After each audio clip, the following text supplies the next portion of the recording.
What would be more crazy if Julius came back alive to physically see the aftermath of humans and elves working together in the Clover Kingdom. But I don't know if that will ever happen. I mean, that is the risk. Are you sure about that? Usually when people die in Black Clover, they never come back to life, so...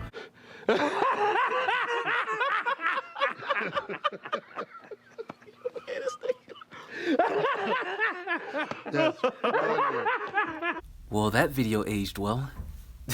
Play my intro.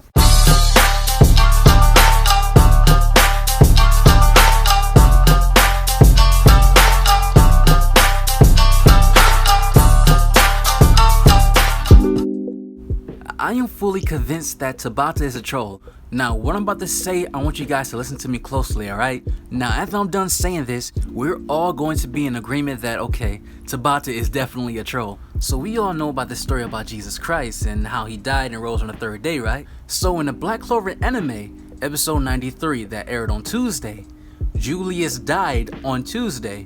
It's been 3 days since then. Today is Friday, where the manga aired and dropped, and Julius is back alive. 3 days later. That is not a reach.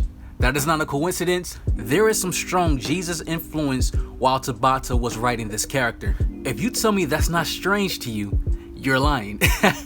That is weird, alright? Now, before we dive into this review, I want to bring up something that this has been happening ever since these spoilers been leaked, and I've been seeing it all on Twitter.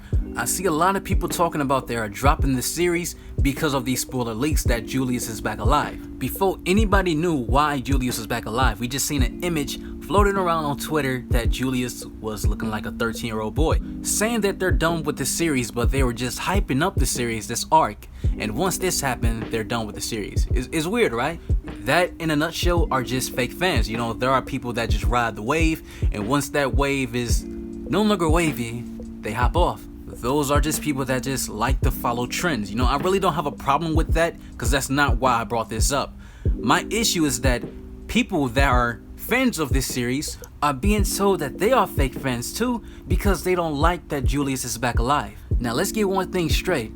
Now, someone who's a true fan of a series was willing to call out anything that they don't like about a particular show or manga does not mean that they are fake fans because they don't like everything about Black Clover. That is ridiculous. For example, I love the Dragon Ball franchise, but I hate Dragon Ball Super. Does that mean I'm a fake fan of Dragon Ball? No, that does not mean that. People need to stop being blind fanboys and accept every single thing about a show or a manga and say, oh, it's great, 100%. When anybody who criticizes it just a little bit, they are called fake fans. It's just gotta stop. Y'all childish, y'all need to grow up. But anyways, let's talk about this manga chapter. 3 minutes in, we didn't even talk about it yet. So, alright, so this chapter starts off where the elves are leaving. They're all disappearing and going into the holy tree. While Lick's body is floating away, but his soul is already in the holy tree, Reddy screams out, wait just a second, and use his wrath magic soul abductor, and use Patri's soul to send it to Lick's body. Asa screams out saying, what are you doing? And Rades doesn't even know what he's doing, but he screams out saying, I cannot let you disappear like that all happily ever after. I will never forgive you. Think about all the lies you manipulated. Think about me. And Rades has a strong point because he was willing to follow him in the Eye of the Midnight Sun. Rades was loyal to Patri. He did everything he told him to. Then Patri betrayed him in the end once they had the magic stones. If Rades did not have the magic to resurrect the dead, then he would have been dead. Patri owes Rades, Valtros, and Sally a lot. Him leaving just like that, you really did not atone for your sins. And Patri mentions that. He said, I should be thanking you, Rades, because now I can atone for my sins. And Rades tells him to shut up. One day I'm going to kill you. Let's go, Valtros. So they both leave. This is some strong foreshadowing in Black Clover and future arcs because Rades is this type of character. I mean, he wanted revenge of the Clover Kingdom and he attacked the capital. I think that he's going to fight Patri one day. I don't know how it's going to happen, but it's going to happen because nothing but revenge is on his mind and Valtros' mind. So they both leave.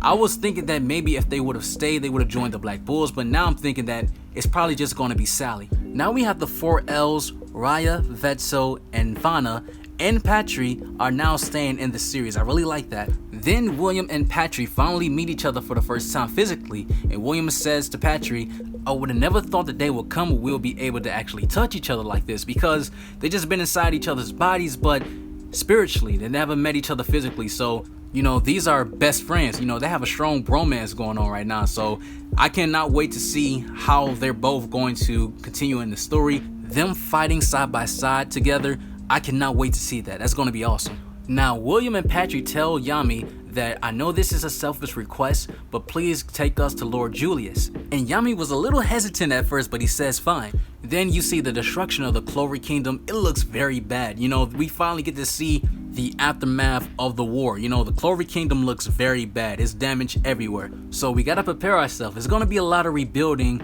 in the coming chapters. Everybody is just gonna be working to fix the Clover Kingdom. And I wouldn't mind those slice of life moments because everybody is catching up. Everybody is at peace. So that's gonna be cool to see. Then Asta, Noel, and Mimosa, they all on the other side, and they're telling Asta who are these people, looking at Nero and the first Wizard King. And they all just get excited and shocked, like, wow, that is the first Wizard King? And Asta just flat out asks Secre, you're Nero, right? Because he already figured out he had this familiar feeling that had to be the bird. It had to be Nero. Asta just freaking out saying, oh my god, that is so cool. Our bird that's been following us can transform into a human.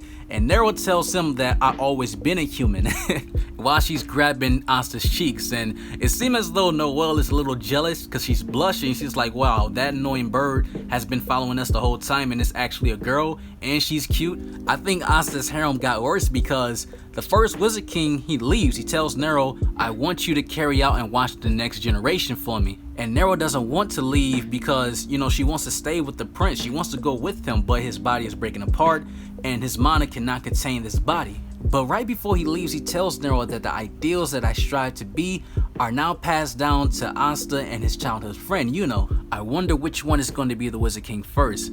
I really like that because he acknowledged Asta that he really has what it takes to become the next Wizard King, because Asta really carries the ideology of Julius, the first Wizard King, and Licht. They're all three in one, so he's going to make a perfect king. Then he also mentions that he's happy that he got to meet his descendants, talking about Mimosa and Noel. So that is confirmation that the House of Vermilion and the House of Silver are the descendants of the first Wizard King. I think a lot of people figured that. It was just common sense, but this makes a lot of sense why the first Wizard King's sister, Tetia, looks almost identical to Mimosa. But now that the first Wizard King is gone and Nero has stayed, it's going to be some strong jealousy because we already know she's going to be a part of the Black Bulls. Since she's already is, Noel is going to be really jealous, and Mimosa probably. Now let's talk about the GOAT, the return of the king. While Yami is looking for Julius' body, he sees that it's gone, but remember, he put Julius' body in the black cocoon. Then they hear a voice saying, I'm sorry to disappoint you all that I wasn't able to help. During this crisis, I thought the effect of my magic were able to kick in a bit faster. It was about 13 years worth, that's how much time I saved up. But it was a gamble if this was going to work properly. Then you see Julius, with long hair as a 13-year-old boy, with his coverless grimoire with one paper floating around. And Yami and William's face is priceless. They're like, Lord Julius? And Julius says, thank you for your service, Yami and William. Now, a lot of people are saying this doesn't make sense, so I'm going to explain it.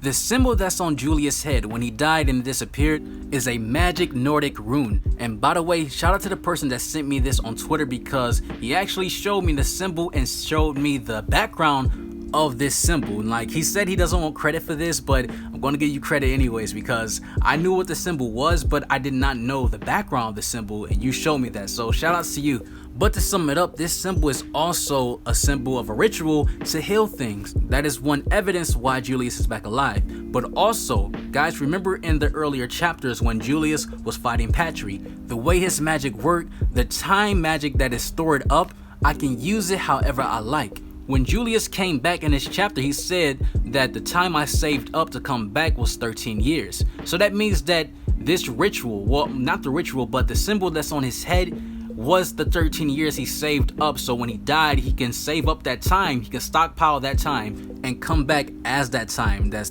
13 years time he saved up. Now, Julius' last name, what is his last name? His name, Novachrono. What does Nova mean? It means new, and Chrono means time. Now, when I first seen this, I was pissed. I'm like, okay, this is plot shielding to its finest. But It actually was greatly foreshadowed since the beginning, since Julius' name and the symbol that's on his head, and the dialogue he said to Patri. Now, do I wish that Julius stayed dead? Yes, I wish he would have never been back alive. But it does make sense why he's back. Julius, in a nutshell, is the god of time. You know, Kronos, if you know Greek mythology, Kronos is the god of time. So this all makes sense, but I do wish Julius stayed dead. You know, that is something that's really not sitting well with me right now. You know, that's something I don't agree with, but we will see. We will see how his character will develop in the story because he has to grow up again. But we will see what will happen with Julius' character. I don't want to judge too fast because, you know, it just happened. We got to see how his character is going to progress from here.